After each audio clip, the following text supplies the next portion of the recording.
Hello and welcome to the Cuppa Cupboard Live. My name is Matt Gonsalves and thank you so much for joining us for today's live stream. Now, I'm going to start things a little bit differently today. I actually had a gig over the weekend. We were doing a function band gig and I was talking to another singer about this live stream and what we've been doing. And just telling her that, people have been very supportive and people have been actually financially donating towards the stream. And I checked the GoFundMe and I realized that we've actually raised over £2,000 from doing this stream. So I just wanted to start off today by thanking everybody out there who has subscribed to the channel, everybody out there who has donated and supported us over this time, over this pandemic. The performers have really appreciated it, the MDs have really appreciated it, and I've really appreciated it. So thank you so much for reaching into your pockets and also just for subscribing and just showing your support over this rather trying time for the theatre industry. Now, having said that, I'm also still going to introduce you to my little donate here QR code. You can scan that with your phone and it will take you to said GoFundMe. And if you feel so inclined, you can give a little donation, which goes towards the MDs who make the tracks and do the mixing and mastering, as well as my guest. It helps pay for their petrol and their travel, them coming in and out of the studio. The link to the GoFundMe is also in the description for this live stream as well. So you can click there and it will take you to the web page.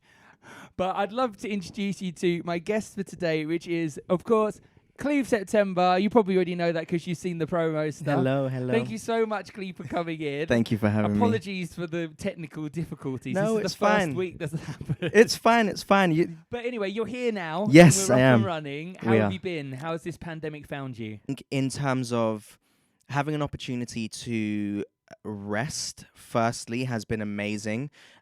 Also having the chance to kind of discover and rediscover things about myself, about where I'd like to be, the things I'd like to be doing. That has definitely been a journey in itself during this pandemic. So I am thankful in some moments and in in a couple of words, I am thankful for having that time to be able to just reconnect with myself, family, friends, and now I feel like I'm in a better place. Like with quite a lot of people that I've spoken to and asked the same kind of question, I feel like I'm in a better place, and now I'm just ready to go. To get back in. Yeah, like bring it on. Like whatever you want to throw at me, let's go. Yeah. I mean, you've had quite an annoying time with this pandemic because you've actually been in a job every time it's locked down, haven't you? Yeah, so literally. What were you doing when the first lockdown hit? So I just made my way up to Manchester. I was going to be staying in a house with 4 other people, my girlfriend, Leah, Leslie Garcia Bowman, who was in Hamilton with me. We had 2 other wonderful castmates as well. So yeah, it was really cool. We were just meant to be spending this amazing time up in Manchester together. We had sorted out the house. We moved in the Sunday. We were ready to start rehearsals on the Monday. We did a whole day of rehearsals. We got home. We came back the next day, did half a day of rehearsals, broke for lunch, came back after lunch, and they got us in a circle and they said, yeah, guys, it's not happening. We have to send you home. So that was the first one. Yeah.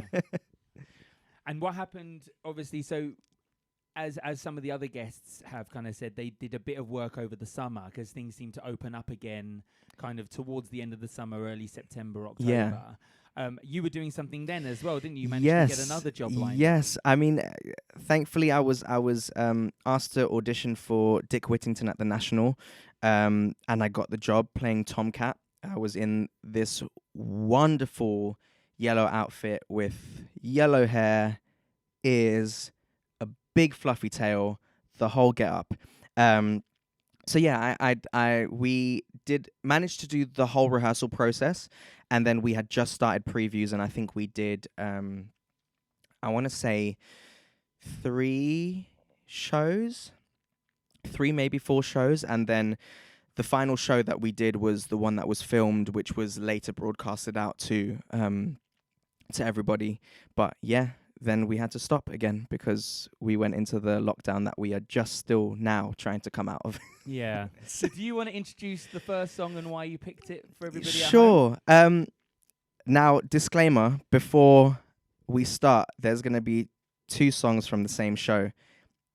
It's not because I'm trying to audition for the show or trying to get people to see me as that character. I just love the show and I love the music.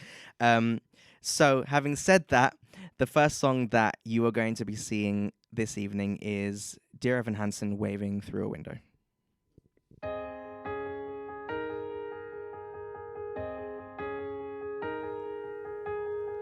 I learned to slam on the brake before I even turn the key, before I make the mistake, before I lead with the worst of me. Give them no reason to stare, no slipping up if you slip away. So I got nothing to share, no, I got nothing to say. Step out of the sun if you keep getting burned. Step out of the sun because you've learned, On the outside, always looking in, will I ever be more than I've always been? 'Cause I'm tapping on the glass. I'm waving through a window. I try to speak but nobody can hear, so I wait around for an answer to appear while I'm watching people pass. I'm waving through a window. Can anybody see? Is anybody waving back at me?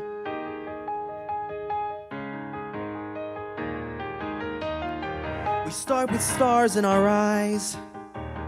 We start believing that we belong, but every sun doesn't rise, and no one tells you where you went wrong. Step out of the sun if you keep getting burned. Step out of the sun because you've learned, On the outside, always looking in, will I ever be more than I've always been? 'Cause I'm tapping on the glass. I'm waving through a window. I try to speak but nobody can hear, so I wait around for an answer to appear while I'm watching people pass. I'm waving through a window. Can anybody see? Is anybody waving? When you fall in a forest and there's nobody around, do you ever really crash or even make a sound? When you're falling in a forest and there's nobody around, do you ever really crash or even make a sound? When you're falling in a forest and there's nobody around, do you ever really crash or even make a sound? When you're falling in a forest and there's nobody around, do you ever really crash or even make a sound? Did I even make a sound? Did I even make a sound? It's like I never made a sound. Will I ever make a sound? On the outside, always looking in, will I ever be more than I've always been? 'Cause I'm tapping on the glass. I'm waving through a window. I try to speak but nobody can hear, so I wait around for an answer to appear while I'm watching people pass. I'm waving through a window. Can anybody see? Is anybody waving back at me? Is anybody waving? Waving, waving, whoa.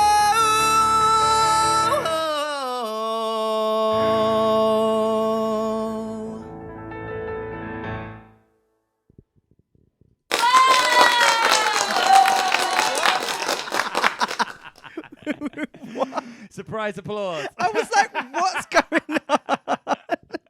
I like dropping that on guests so that they don't know, because they've not heard an applause in so long, like a year and a half, that it kind of like, it's always nice to see. But Oh my gosh. We've got a few people who say, go Cleve. I'm waving. That was awesome. Oh, bless you. Well, there you go. So Everyone's lots of love in the way thing. too kind. You've been in some very, very exciting shows in the West End. I'm actually very jealous of some of the things that you've been able to get involved with. Thanks. But there's one show in particular that's very hot at the moment because the movie's just come out. Mm-hmm.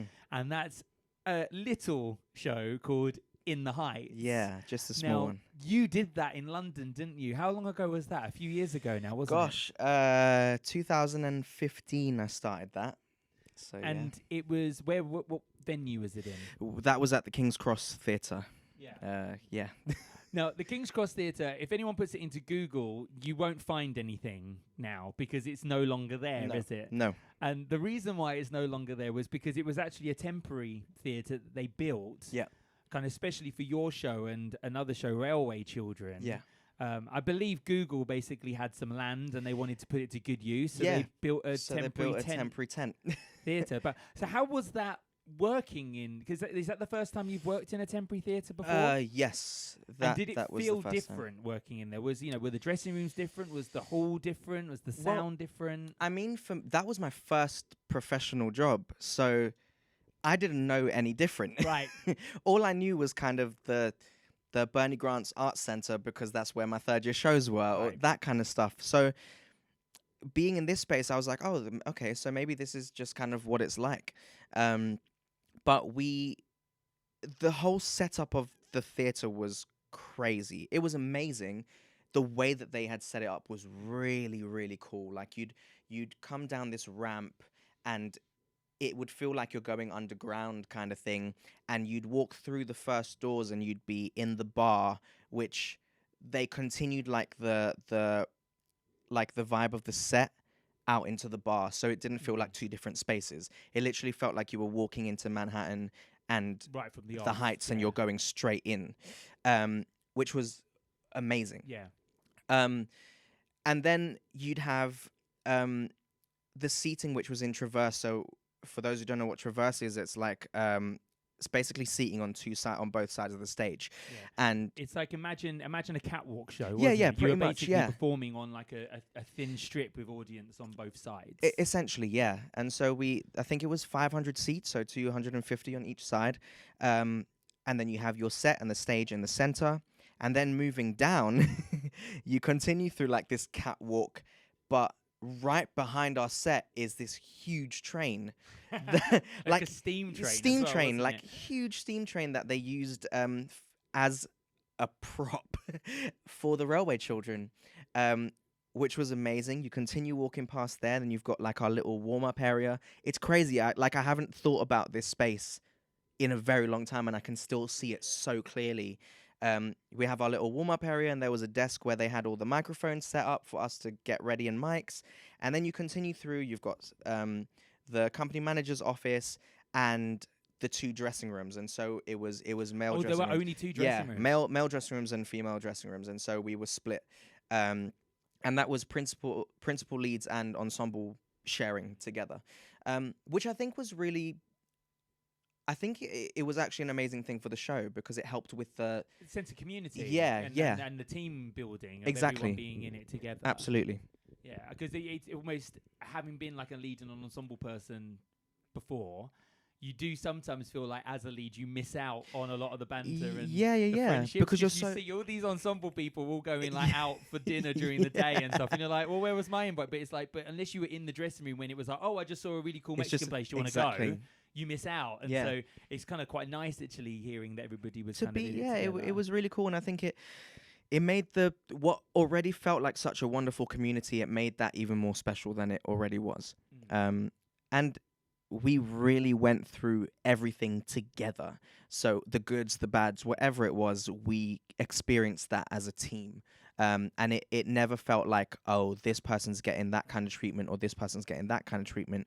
We were just unified in a wonderful way. But so when you guys went into King's Cross, because obviously In the Heights actually started at the Playhouse, isn't it? Yeah. In Southwark. Southwark. Yeah. Railway Children were already there. Yeah. And so they kind of had the initial setup and getting, so you guys had to almost work around them and around their setup. Yeah. So the catwalks are kind of there because they performed almost like on a train platform. So imagine like the audience was sitting either side of the train track. Yeah, exactly. Hence where the train kind of came in and out.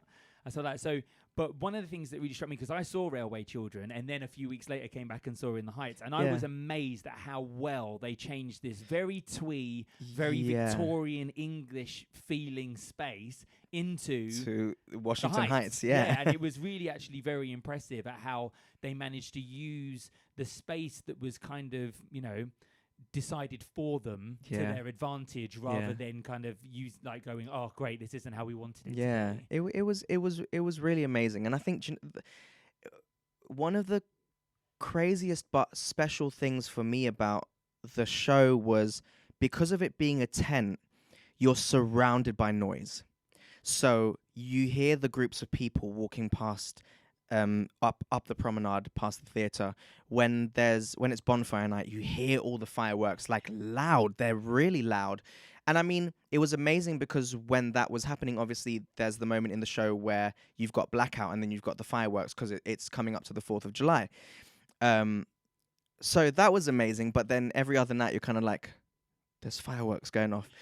But then you also hear the trains coming into King's Cross. So you've got that sound, which just made it feel like you were urban space, you were in that community, because obviously they would have a train line going through. Like Vanessa has a whole song and mentions living next to the elevated train kind of thing. Subway, so it everything just fit really well together, which kind of came out of really crazy circumstances. Quite organic, wasn't it? Yeah. Now, you, having mentioned trains, you had quite a special relationship with the Railway Children train, didn't you? Do you want to explain to everybody why that train was so special for you? It was because in between shows, I loved, and this has been a tradition of mine continuing on from In the Heights, I have a nap in between shows.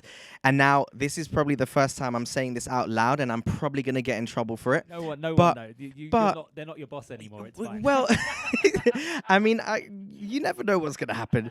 But I would go onto the train and have a nap on the little chair, because it was in the garages, and it was really comfortable. And at the place where the train was, all the lights would be out. So it was near blackout in that section of the theatre.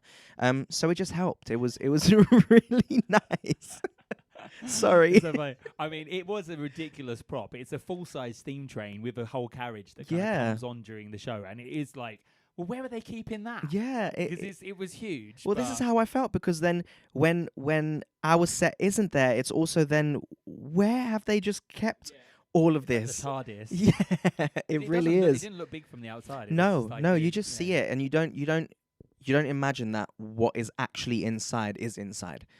But it was such a phenomenal space and a phenomenal experience and show. So what did you play in the Heights? What part were you? I played Sonny, Uznavi's little cousin, annoying little cousin. I didn't think he's annoying.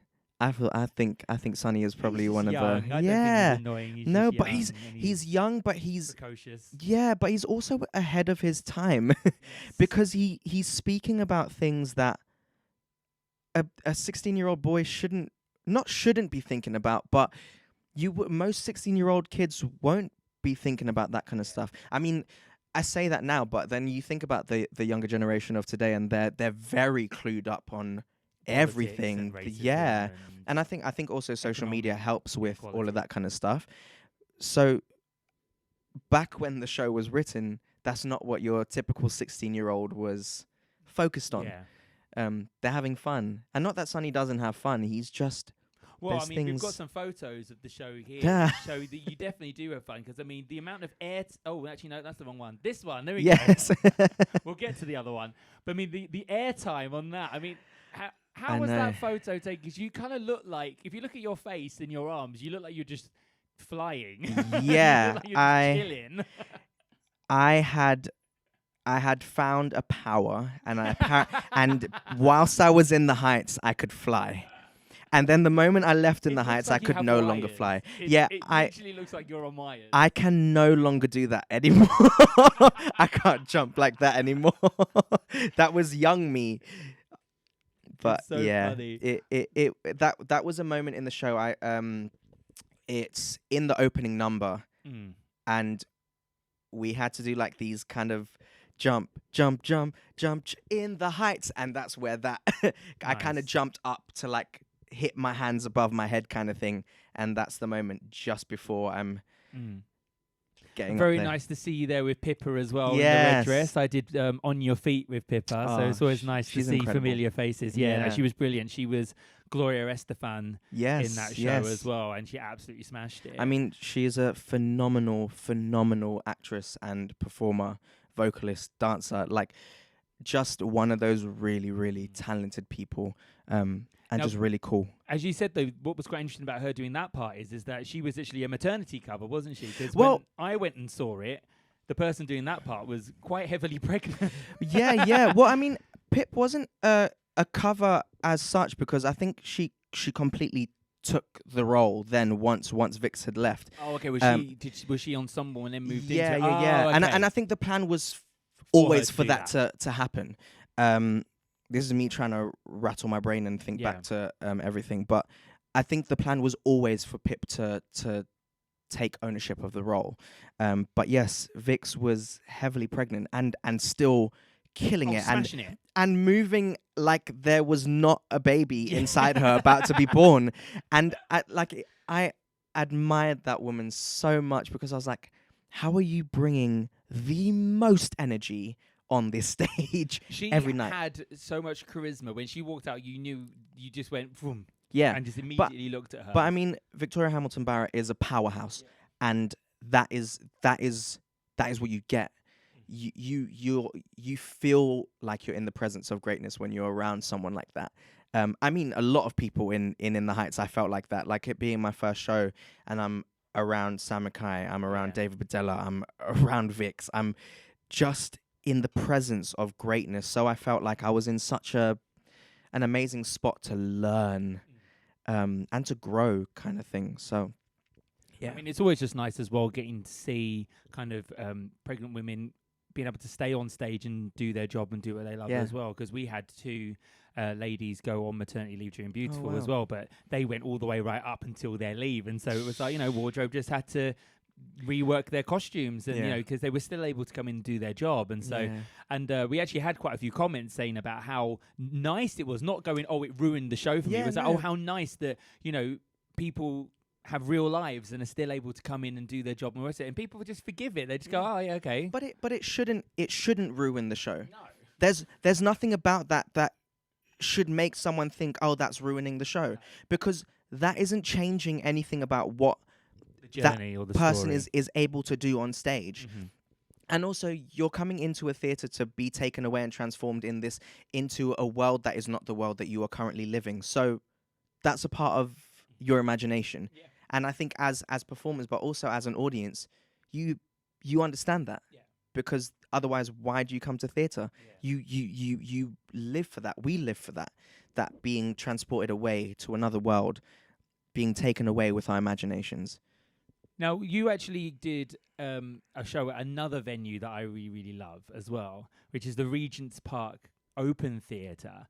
Now, anyone listening to that thinking an open theatre in London, that sounds like an absolute disaster with our weather. But it is a really incredible venue. It's stunning with fairy lights and vines and everything. Yeah. It's like going to the theatre equivalent of Wimbledon, isn't it? Yeah, it's got exactly. that kind of vibe to it in terms of the campus. Yeah. What show did you do there? I did Jesus Christ Superstar there. I've kind of spoilt it already by putting the overlay up. It's so I fine. might as well just put it up now as well so people can see you doing your dancing. It's not quite as far off the ground this time. No. That I'd learned at this stage. I was older and wiser. And your knees were going. My knees were like, not. no. Now, how was it performing at Regent's Park Open Theatre? Because it has got such a massive, everyone just thinks it's the best. It's got such a good reputation as a venue. And rightfully so. And anything that goes on there always gets a lot of press and kind of a lot of critical acclaim. Yeah. And Jesus Christ Superstar was exactly the same in terms of the amount of kind of the response that it had. Yeah. And how was it being part of that show? Amazing. I mean, this again was another show where I was coming into like the second running of it. So they had done Jesus Christ Superstar. I think it was while I was still in the Heights that I had seen the production at Regent's Park. Because they did it 2 years in a row, Yeah, didn't yeah, they? yeah. So being a part of that show was incredible, and it was my second job working for Drew McConey, and I've always been obsessed with Drew and his choreography, his work, how he works in a room. So the opportunity to be able to be a part of an ensemble of something like that was remarkable. Yeah. But the space itself is magical. I mean, we've got a little question here, which I actually wanted to know as well. What happens if it rains? It depends. So it firstly depends how heavy it rains. So if it's like light drizzle and something that we can deal with, yeah, you just get wet. You get wet essentially. It also depends on what the show is and how dance based it is. Right. Like with us, Jesus Christ Superstar, especially the version we were doing, is heavily choreographed. So what they will then do is they won't immediately cancel a show. They will always try and put the show on, because what happened with us was when it did rain, it would rain on and off.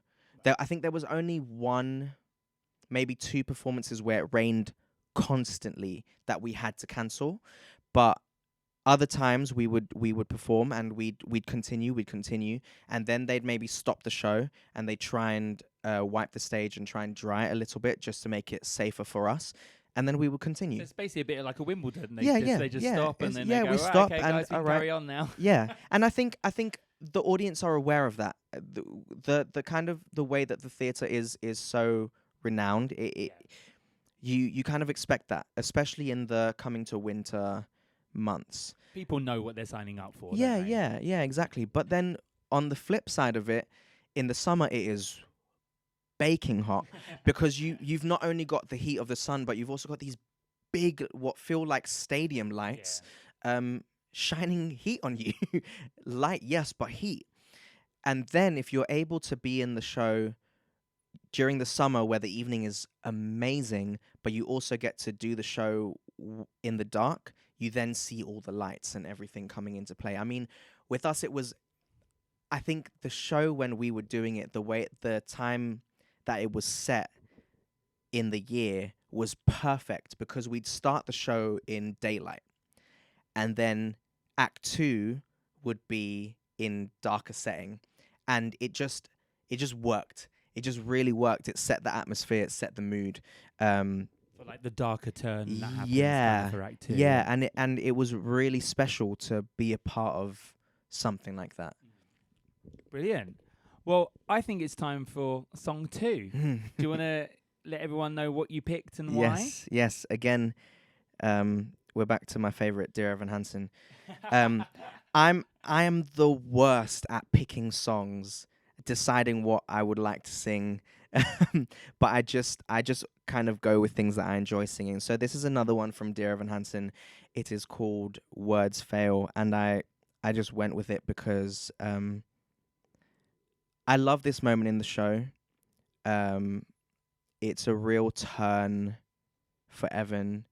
It's a moment of truth. You have to come out and you have to speak truthfully about what is going on. And yeah, I just connect with it for some reason.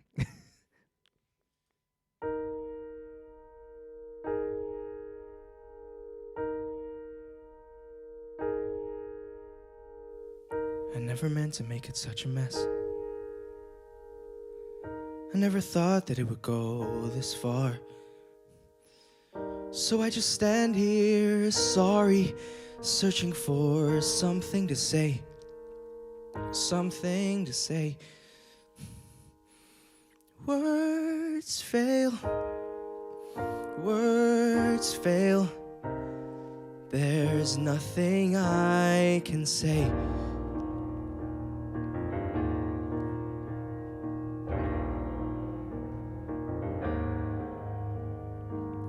I guess I thought I could be part of this. I I never had this kind of thing before.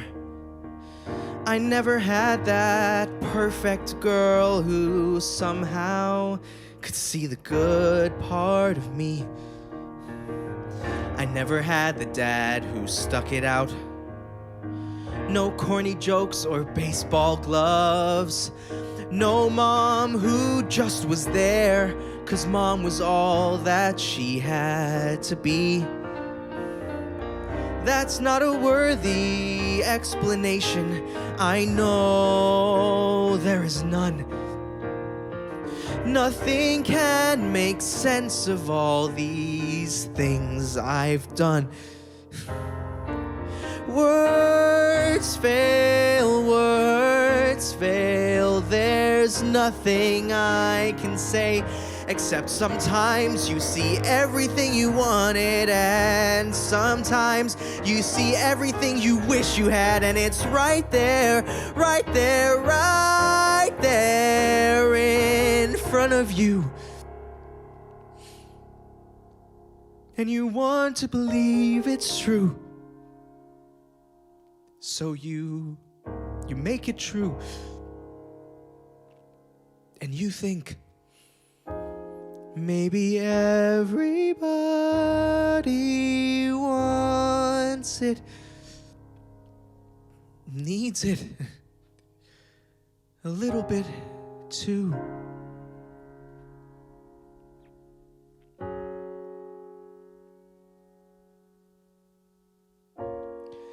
This was just a sad invention. It wasn't real, I know, but we were happy. I guess I couldn't let that go.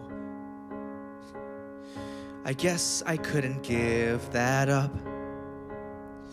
I guess I wanted to believe, 'cause if I just believe, then I don't have to see what's really there. No, I'd rather pretend I'm something better than these broken parts.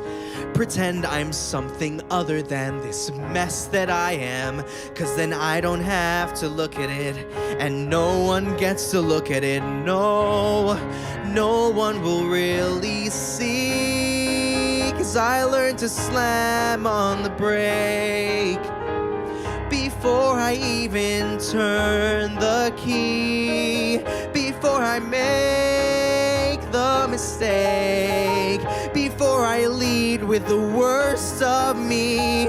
I never let them see the worst of me.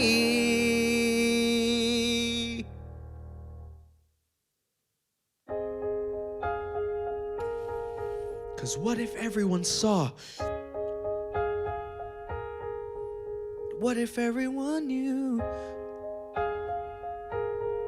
Would they like what they saw? Or would they hate it too? Will I just keep on running away from what's true?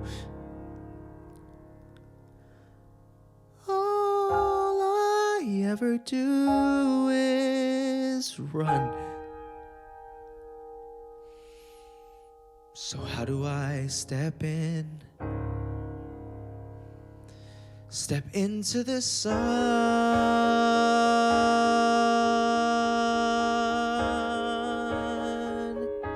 Step into the sun.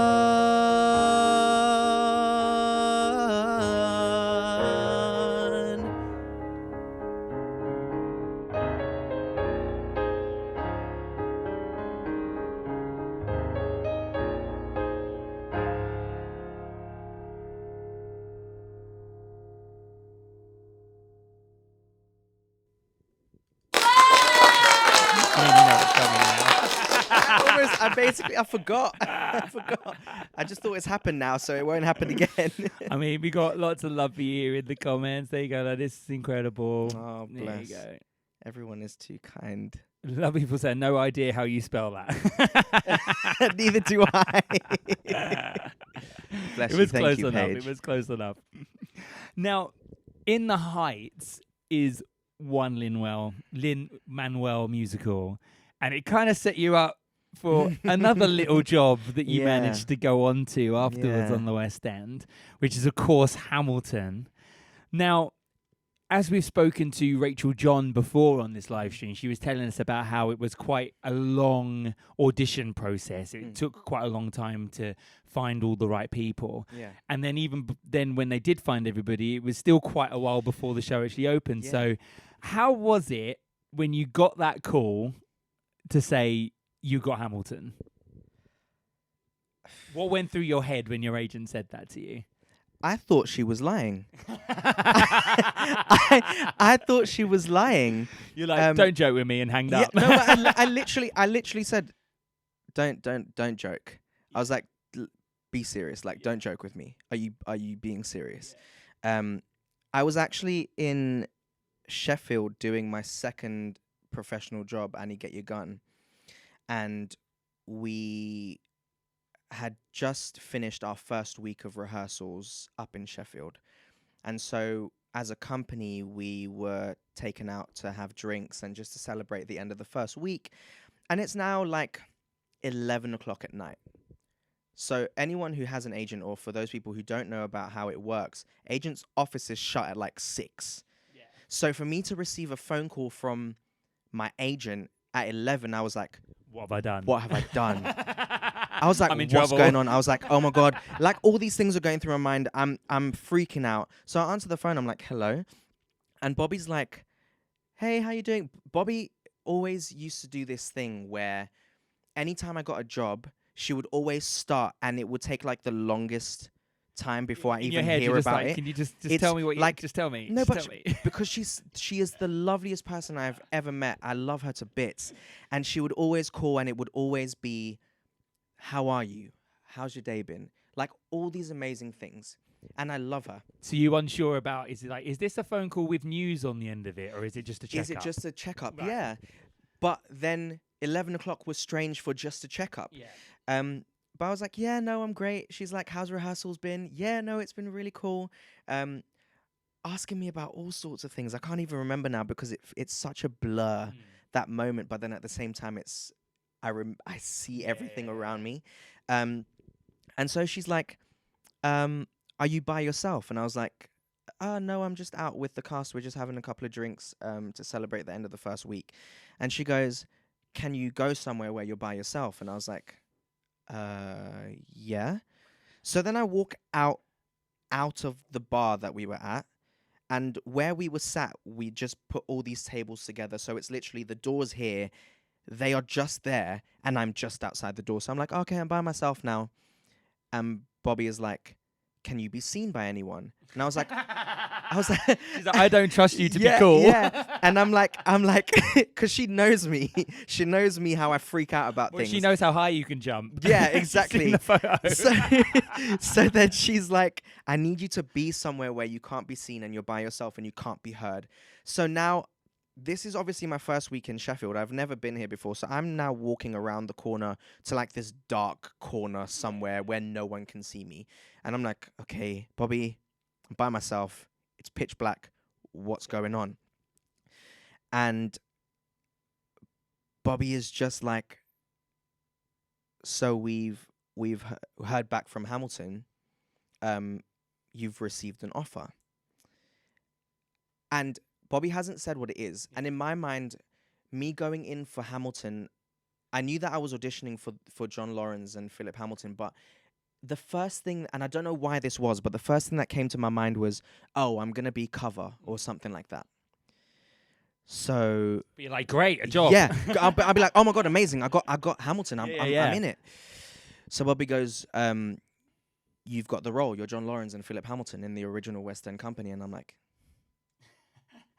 I said, Bobby, don't joke with me. She goes, no, I'm being serious. And immediately I drop to like being crouched, and I'm in tears. I'm in floods. Like I cannot control it. And Bobby's like, she's like, I'm sorry I'm calling so late, but no one at the office even knows. I've just received, like, I received this phone call, and I've had to write all this information down on Post-it notes so that just in case someone doesn't come and see it on my computer and all this kind Or of on stuff. the email, yeah. Yeah, so I think at the time it was Bobby and Michael who kind of runs Global and owns Global. I think they were the only two who knew about it at the time. And Bobby's talking me through all these, like, kind of saying these things, and nothing's going in. And I'm still crying, and Bobby's like, okay, I just wanted to leave you with that. Yeah. I'm going to call you on Monday. We'll discuss it, but take the weekend, let it just sink in. Congratulations. I love you. I'm so proud of you. And then it is now what's going through your head going, okay, how am I meant to go back into the bar and act like nothing Which is happened? why Bobby said, make sure you're by yourself, because she knew that I was going to respond like that. So did you go back into the bar just have to act like it was all I had cool? to act like nothing had happened. I think I actually went back into the bar, and everyone was like, "Is everything okay? Like, are you cool?" I was like, "Yeah, no, I was just on the phone to my parents or something like that." And my heart is racing. And the problem was, while we were doing these rehearsals, I knew that people were auditioning. So people were going from Sheffield into London to audition, to then come back and do the show in the evening. And people are asking me, "Oh, what? Like, how come you're not being called back in? Have you heard anything?" I'm like, I don't know. I haven't heard anything. And then it got to the point where people were like, when tickets were released, and people were like, "Oh, I'm gonna book my tickets. Are you booking your tickets?" And I was like, "Yeah. I've already booked my ticket. Like, I've booked." I'm having to just lie to people. It's almost a really unfair position to actually put people in, because they're obviously trying to keep everything confidential. And anybody who kind of came out, or if it had been leaked, like, you had it, they would actually just deny it and probably then recast it as somebody else, and you'd end up losing out. Yeah. And so it's like, but you're kind of sitting there going, I understand why you mean, but it's like, but to wait a year to release it, I mean, it's just so mean. I feel like it was even worse. Not that it was worse, but it felt even worse for me, because Bobby had told me that I was the first person to be cast in the show, in the entire show. I was the first cast member. And my first audition was August the 4th, 2016. 2 days later was my recall. And then I found out November the 11th that I got the job. And then it didn't open until the following year. But finals hadn't even happened. Yeah. So people were doing finals in December, and I'd already got the job without having to go through. Well, I guess my recall was technically my final. Yeah. But people were still going through that process. And then in January, they announced the cast. So it was such a surreal thing. It was so crazy having to literally lie to everyone.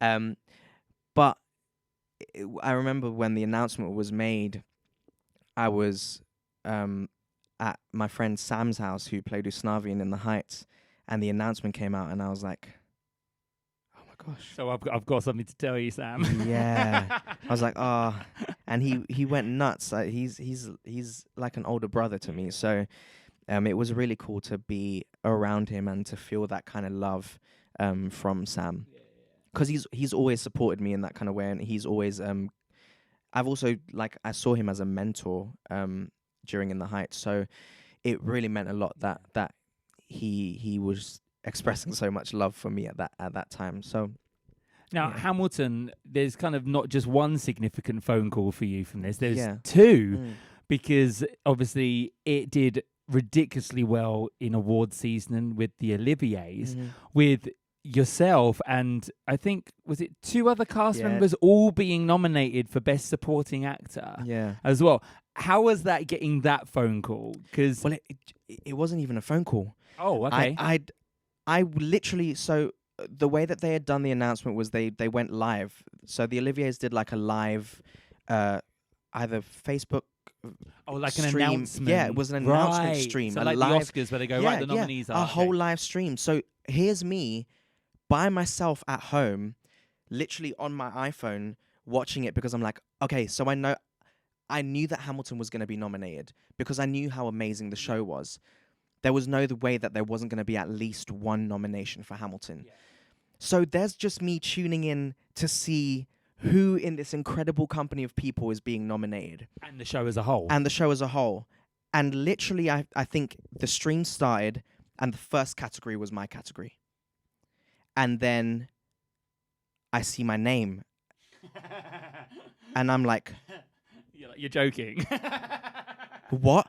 And like I even like I've got goosebumps now thinking back to that moment. I was at home by myself, and again, floods of tears, because the Oliviers has always been something that I've seen as such an amazing thing, but never something that I thought would ever happen to you. Yeah, not that I not that I'm ever like kind of talking myself down or being like, oh, you're not good enough kind of thing. It just wasn't something that I thought someone would see in me. But we had this discussion with Rachel John, though, as well, because obviously she also got a nomination from that show. And it's like, it's a very different kettle of fish, because it's not just about being amazing in a show. Yeah. The conditions have to be right. It has to be an original show. It has to be, at a certain time, and has to be around during nomination period and all the rest of it. So it's a very odd kind of everything has to align almost for it to happen. So it's like, just because you've gotten a lead on the West End and you're amazing in it doesn't mean you're going to win an award for it, because if it's a show that's been running for 5 years, it's not eligible. So it is kind of one of those things where you do sit there and you go, it might never happen for me. I could have a really successful career and never get a nomination and never win one, because it's just not aligned up. But that was the thing, because I'd seen in previous years the caliber of performers being nominated and the caliber of performers winning nominations, and I just looked at them and I thought, I'm just me. I'm just my little old self, just going on stage, just enjoying what I do and just having fun.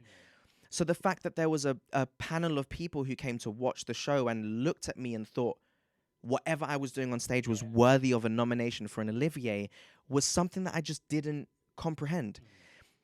So when that happened, I remember it happening and my phone blew up. Yeah. Social media went nuts. I was receiving voice notes from everyone. The entire cast were going crazy.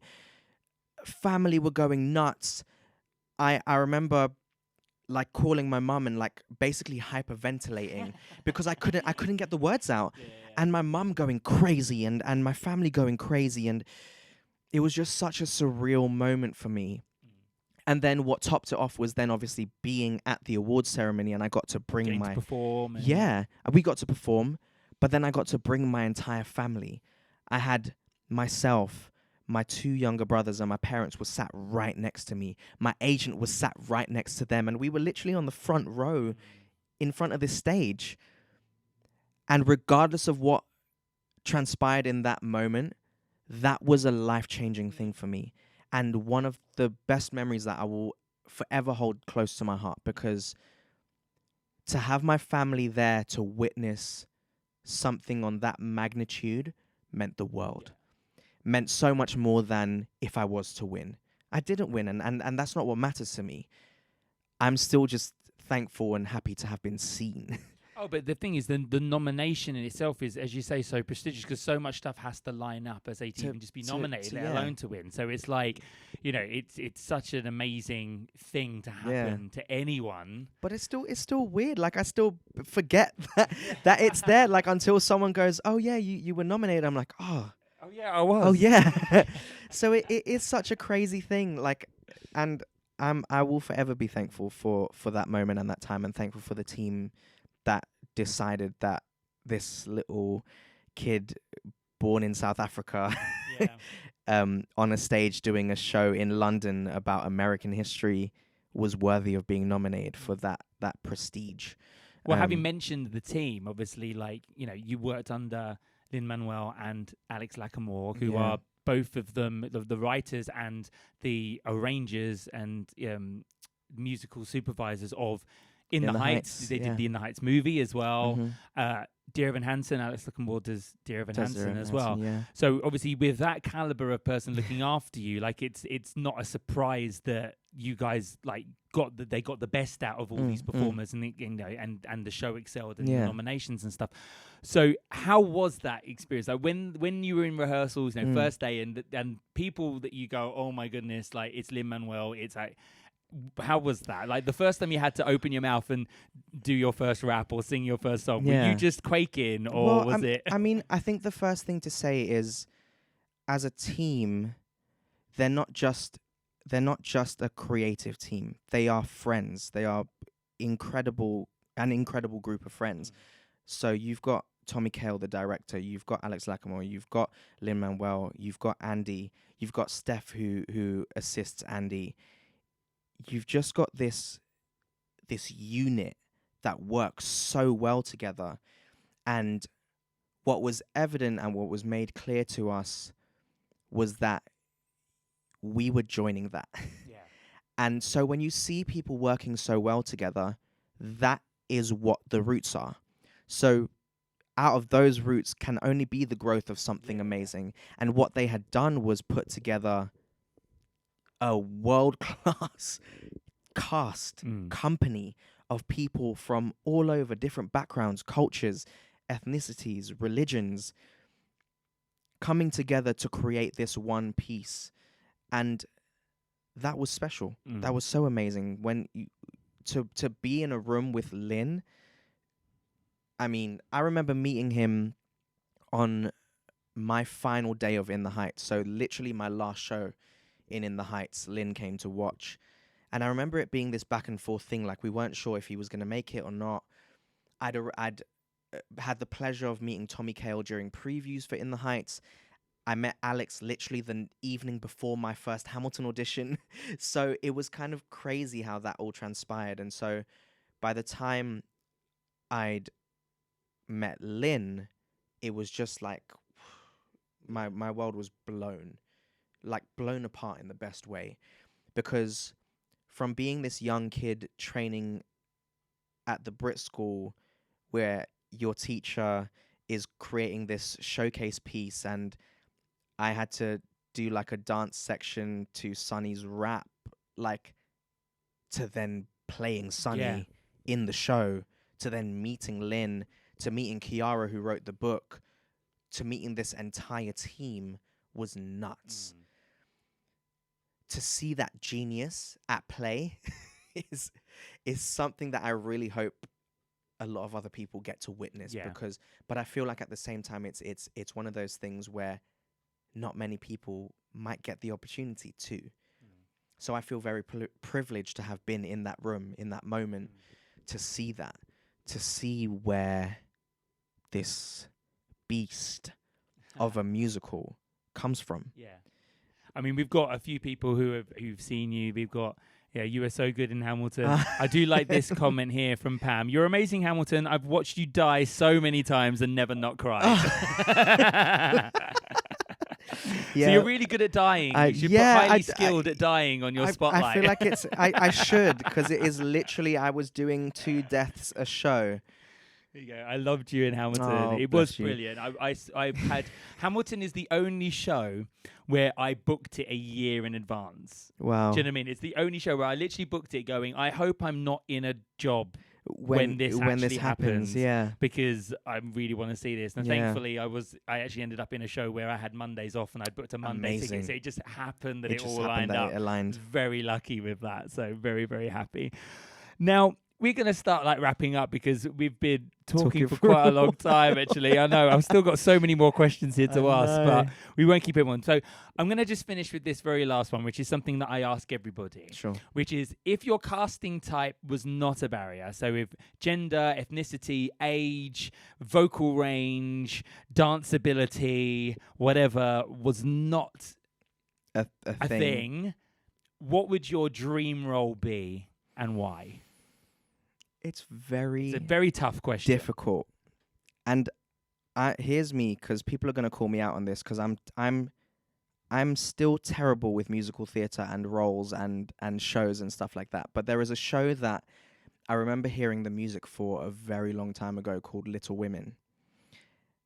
And I think I'm not going to even pretend to say what I think the name of the character is, but she sings a song called Astonishing. Okay.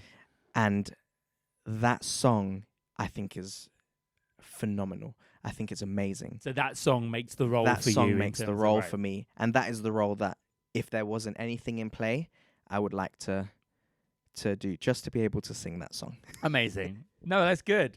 We've had quite a lot of people who, quite a lot of guys are like picking female roles that are like, that's such a good role and it's just really meaty, or, really good songs in that one. Well, I just love to have the range. I would love to just be able to sing up so there. You're actually thinking like this is actually happening. Yeah. I'd really like to look like that. I'd really just be able to sing in that key. Yeah. Just thinking practically, Well, it's been so amazing having you on. Thank you so much for coming into the studio. I know everybody at home's really enjoyed getting to hear, your journey and your story and everything that you've been up to. If people want to know more and kind of follow you after this, where can they find you? Social media plug. I am on Instagram at @thisiscleve. Or also on Twitter, if you follow on Twitter, if you operate on Twitter, it is at Cleve September. And yeah, that's kind of me. Aside from that, I'm posting about things all the time, so you will see other social media things wherever I am. Next time, Monday the 19th, I have Sam Pope coming in. Credits include Bat Out of Hell and American Idiot. What's also quite interesting about Sam is that for those of you who have been jumping on TikTok over this pandemic, as a lot of people have, there was a big, massive craze of sea shanties that went around. And Sam and the Wellerman, the group that he sings with, have been one of the driving forces of that trend. So it's going to be really interesting just to get to talk to him, because I'm pretty sure he, like everyone else, just downloaded TikTok and thought this will be a laugh. And now 1.2 million followers later, he's still going. Exactly, I know. Wow. So we'll be talking about him and his journey and how he's ended up becoming this TikTok influencer just over the pandemic. So it's going to be a really, really good one next week. He's got an amazing voice. If you check out his TikTok, you'll hear him singing on there, and he does all these layered videos with loads of different harmonies and stuff. Really, really good, solid singer, rock singer as well. So if you like your rock musicals, it's definitely going to be a week for you. Thank you guys so much for tuning in today. If you have enjoyed the stream, then please do think about subscribing for future live streams and videos. Cleve's performance videos will go up over the next 2 weeks. And obviously, as normal, there's also the donate here QR code and the link in the description for the video as well, if you would like to contribute something towards the stream and if you've enjoyed it. If you can't give anything financially, subscribing really helps us, because once we hit that 1,000 subscribers, the channel becomes monetized. So if you can't give anything but you'd like to help us out, then please do hit that subscribe button, as it really does make a difference. But we're going to finish with, you've got one more song, haven't you? You did 3 this week. I did. So do you want to just tell everybody what you're leaving them with, and we'll sign off with this as a bye from me? Yes. I am going to be leaving you with, we're going to be leaving you with a song from The Wild Party called I'll Be Here. I decided to sing this like literally very, very last minute, after we'd already recorded the Dear Evan Hansen stuff, just in case. And I'm glad we did. But for those who went to drama school with me will know this song very well, because I sang this all the time at drama school. So that's why it came to mind. I enjoy singing it. I hope you enjoy it. Thank you so much for tuning in, and hopefully see you soon.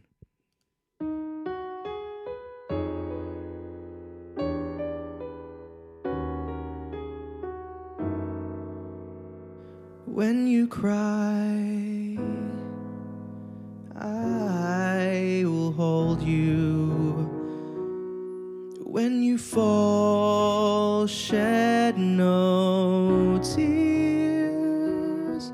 When you lose your light in the naked night, I'll be here. I'll be here. When you fail, I will soothe you. No more harm, no more fear. On the coldest climb, until the end of time, I'll be here. I'll be here. I'll be standing by, trying to comfort, hoping that I am enough. I'll be flying high, crying myself into happiness. I've never known a life I thought I'd never own. And maybe I've been dreaming and this moment isn't real. How else can I explain this power that I feel? You can run and I'll forgive you. I'm the one you can call. I will need you, I will feed you, I will lead you to the clear. I'll be here.